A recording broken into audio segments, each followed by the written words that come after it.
मेरे गुफट का भला तुमने किया हिशर किया था। ननसा मोबाइल अपनी नाकदरी पर रोता रहा। खैर यह तो इंसानों की कद्र नहीं, चीज़ों का भला किया रोना। वो खामख्वा दुखी होने की कोशिश कर रही थी। खैर छोड़ो इस बात को, ये बताओ इस वक्त क्या कर रहे थे। अब बड़े दोस्ताना अंदाज में पूछा जा रहा था। तुमसे मतलब। वो कागज और कलम एक तरफ रख के कारपेट पर लेट गया था। मुझे ही तो मतलब है। वैसे तुम ना भी बताओ मी, फिर भी जानती हूँ तुम क्या कर रहे थे। इसका अंदाज मना खेज था। अच्छा तो फिर बता दी मी, क्या कर रहा था। अबद ने चुपते लहजे में पूछा। अली को खत लिख रहे थे ना, इसने वसूख से कहा था।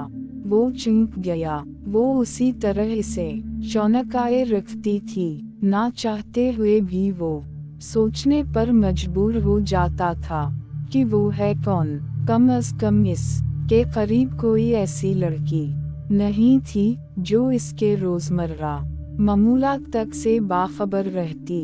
तो फिर ये रमशा अकराम कौन थी। तुम जानती हो अली कौन है। इसने बहुत मुहतात अंदाज में पूछा। हम इधर से फौरन जवाब आया। तो फिर बताओ, तुम्हारा दोस्त है। वो सोचते हुए बोली थी। हालांकि वो ये बात जानती थी मगर अंदाज़िम था गोया सोच विचार के बाद तक्का मारा गया हो। अबद बुड़बुड़ा। इसके अलावा पता है अली कौन है। अब फिर से वो तजस्सुस की मार रही थी। कौन है। तुम्हारी खाला का होने वाला दामाद। तुम कैसे जानती हो। अबद गोया शशदर रह गया था। वो कोई आम रंग कालर तो नहीं लगती थी। आज से पहले तक वो इससे बसाम से अंदाज में बात करता रहा था। उसी लिए तो अबद ने कभी इस के बारे में जानने की कोशिश नहीं की थी। मगर इस वक्त वो हैरान रह गया था। ये बात आजकल अम्मी और खाला के दरमियान दसकस हो रही थी। अली के मामू ने भी ढके छपे लफ्जों में मोना के लिए पसंदीदगी जाहिर की थी। मगर ये इंतहाई घरेलू बात भला इस अजनबी लड़की को कैसे पता चली थी। इसका दिमाग चकरा कर रह गया था और इस के पूरे वजूद में अजीब सी बेचैनी भर गई थी। अब रमशा अकराम के बारे में जानना नागुज़ीर हो गया था। ये मत पूछा करो मी, कैसे जानती हूँ और तुम्हारे बारे में क्या जानती हूँ। वो जता जता कर बोली। वैसे तुम्हारा दोस्त अली मोना को खासा पसंद करता है। उसी की ख्वाहिश पर रिश्ते की बात चलाई गई है। तुम कौन हो। बहुत संभल कर अबद ने संजीदगी से पूछा। तुम्हारी आशिक मैं पूछ रहा हूँ। तुम हो कौन। इसने जरा तेज लहजे में अपना सवाल फिर दोहराया।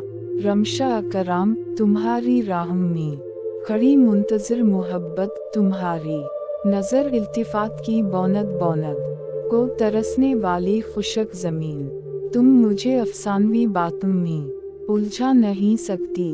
अबद को गुस्सा आ गया।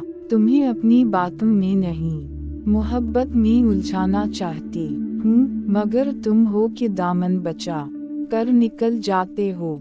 इसका लहजा खासा बोझल और धीमा हो गया था। ये बेफायदा बातें हैं, मुझ पर असर अंदाज नहीं हो सकती। तुम मान लोगे एक दिन। ये मुमकिन नहीं, कुछ भी नामुमकिन नहीं होता। खुश फहमी है तुम्हारी। वो सुलग कर बोला। नहीं, खुद पर इत्मीनान है और इस मोहब्बत पर एतमाद है जो मेरे और तुम्हारे दरमियान सफ बांधे खड़ी है। इस की मजीद कोई बात सुने बगैर इसने खटाक से फोन बंद कर दे। जब का अबद फूंके मुंह भर कर रह गया। اس نے دل میں پختہ عہد کر رکھا تھا کہ آئندہ کی کوئی کال اٹینر نہیں کرے گا۔ نہ جانے کون لڑکی تھی، کس مقصد کے تحت اسے تنگ کر رہی تھی، نہ جانے اس کا کیا منصوبہ تھا۔ وہ جس حساس ادارے سے منسلک تھا، یہ لڑکی اس کے لیے خطرناک بھی ثابت ہو سکتی تھی۔ اسے بہت پھونک کر قدم رکھنے کی ضرورت تھی۔